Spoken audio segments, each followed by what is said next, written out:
leen di gën a fës tey ci revue de titre maanaam ci journaux yi nga xam ne taskatu xibaar yi organe de presse yi ñoo ko dal di génn mbokk yi dañuy njëkkee rek direct news lu mu wax ñëw na ci question d'actualité à l'Assemblée nationale. Ousmane Sonko leeral na Ousmane Sonko dafa ne dafa bëgg dalal xelu ñëpp dara amul sama diggante man ak Diomaye mu ne nag dafa amoon nag luñ bëggoon a leeral rek dafa amuñ luñ bëggoon a leeral maanaam mu tukkee nag ci terrain meeting bi il fallait que ñu def ko ñi dal teg ay actes pour ñu mën a leeral loolu désormais lépp leer na donc mu ne sama diggante mag Diomaye dara amul benn problème mais dafa bëggoon ñi am lu ñuy leeral te léegi lépp leer na loolu am luñ ci jàngat dañ bëgg nous voulons un pays dañ bëgg yóbbu ci réew mi dañu bëgg yóbbu réew mu xamante ni day am réew mu am investissement bu bari donc Ousmane Sonko mu ngi joxe bëgg réew mu xamante ni doomu aadama yépp dañ ci mën a dal di participer nous voulons amener le pays à un niveau où plus aucun responsable investi d'une mission publique n'aura le courage de toucher un seul franc du contribuable yóbbu nañ vraiment yóbbu ci réew mi ci bonne gouvernance ba tax ne kenn ke sax ku ñu dénk réew mi amoo xel sax ne da ngay jël li nga xamante ni di laal lu ñu moom. Les rapports officiels sur le Conseil économique, social et environnemental et sur le programme national du PRODAC ont été transmis voilà rapport bi nga xamante ni dañ ne dafa épinglé madame Aminata Touré bi ñu dénk tey coalition Diomaye président ak rapport bi nga xamante ni moom moo ko boole woon ak Mame Mbaye Niang rapport am na wala amul Mame Mbaye Niang porte ko plainte nee na ñaar rapport yi yëpp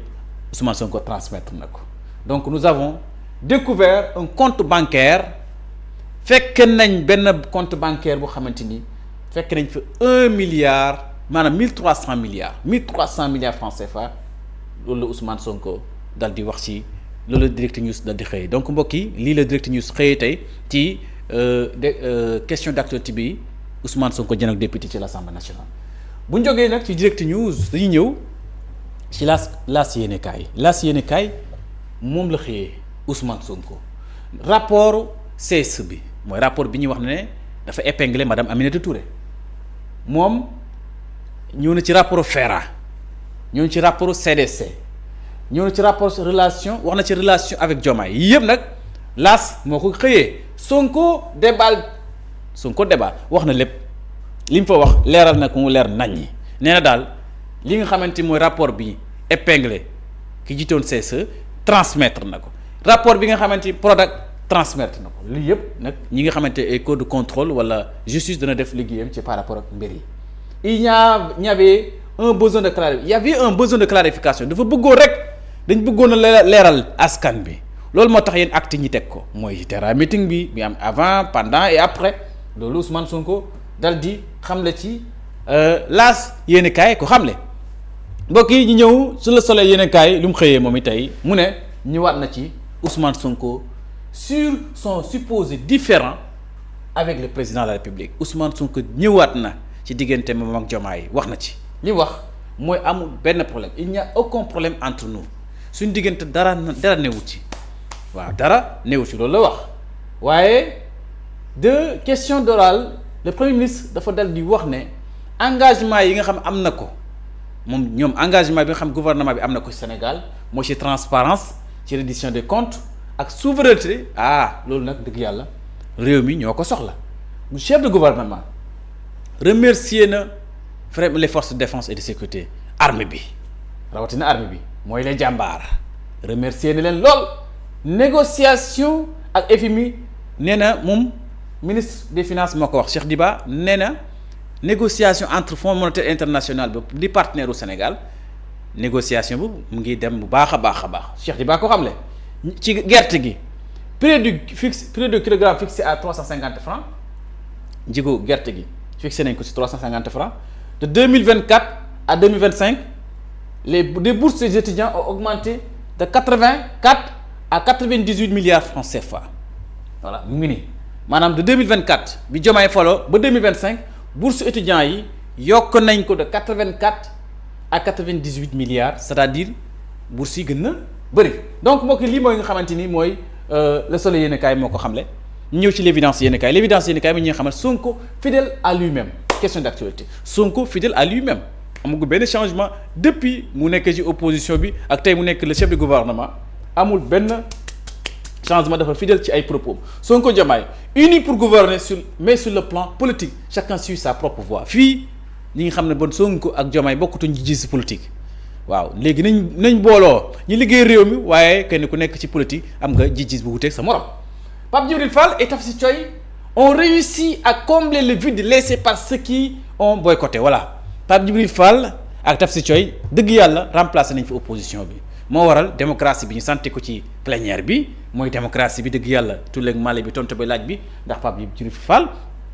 moom it opposition la Tafsir Thioye opposition la réponse ferme de maître Bamba Cissé sur les décrépissements les discussions avec FMI se passent bien selon Cheikh Diba donc mbokk bi jógee ci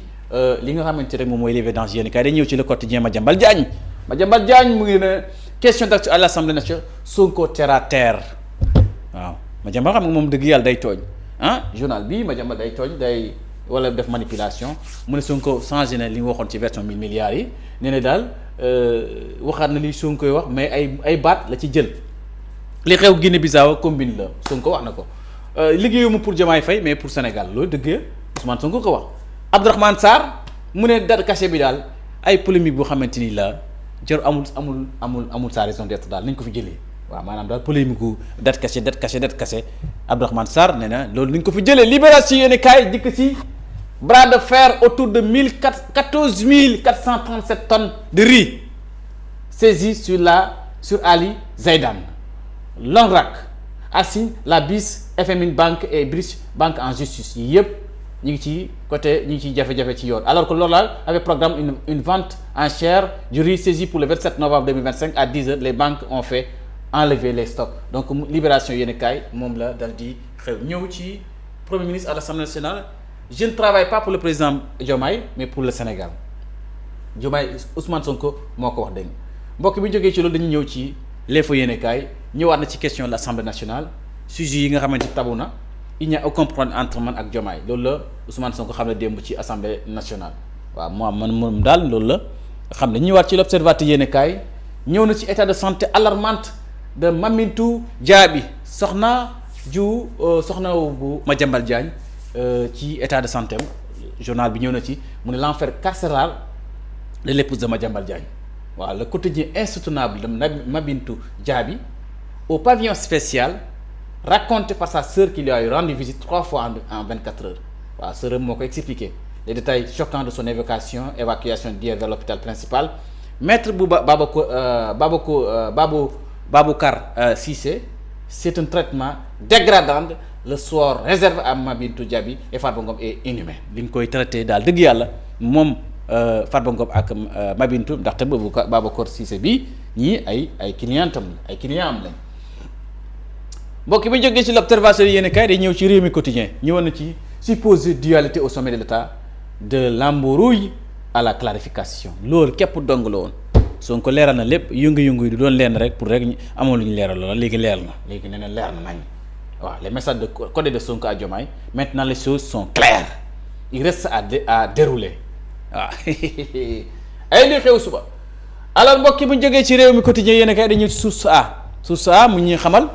ba tey ñëwaat na ci question d'actualité bi beaucoup de certitudes affichées peu d'inquiétudes dissipées voilà mu ngi noonu rapport présumé difficile avec le président Bassirou Diomaye Faye Sonko leeral na rapport yi wax na ci position en tant que premier ministre de la République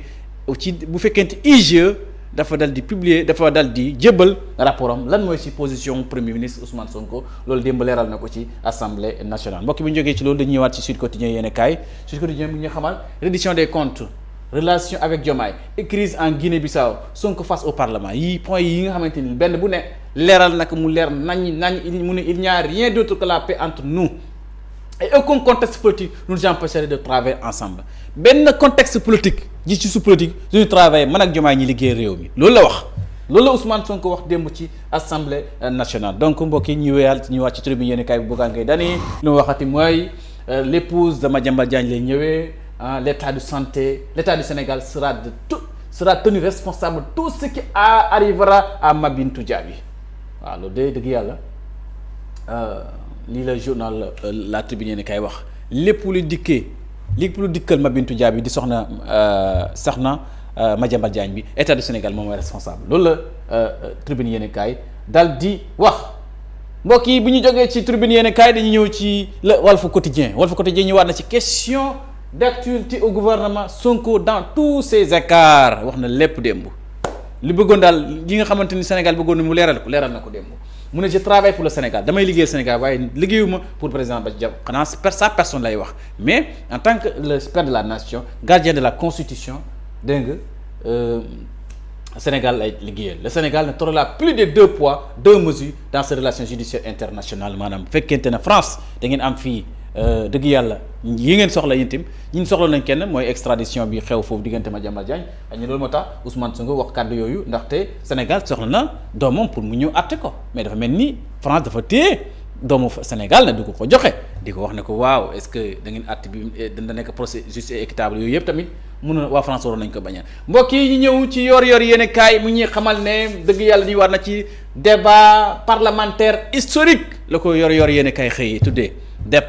débat parlementaire historique mooy Sonko impose son leadership réforme gouvernance de rupture mu ngoo ko li mu doon wax ci opposition bi ba mu nekk ci gouvernement bi moom la mujj di wax ba tey jàpp nañ ne daal dëgg yàlla ci gouvernance ak rupture dëgg yàlla réforme yi mu annoncé foofu ñu réformer nag yu bëri ci réew mi pour ñu mën a continuer avancer donc mu nekk loo xamante ni compte rendu baa ngi nii leeral na ko moom yor yéene kaay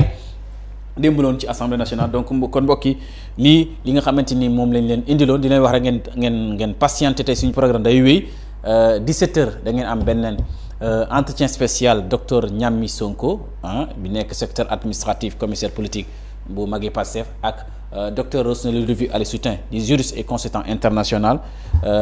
18h na ngeen xaar le 21 au 30 maa ngeen xaar les samedi soir de Ahmed Aïdara samedi soir de Ahmed Aïdara dañ ñëw bu ñëwee 20h nag ku def dégg ak Maïba Pène ak équipe am làmb ji bu leen ko koy nettali kon maa ngi gërëm bu baax a baax Ibra Biteye bi nekkoon ci réalisation bi ci image yi mucc ay bi merci beaucoup ak yéen ñu ngi lay remercier ba ci kanam jërë ngeen jëf.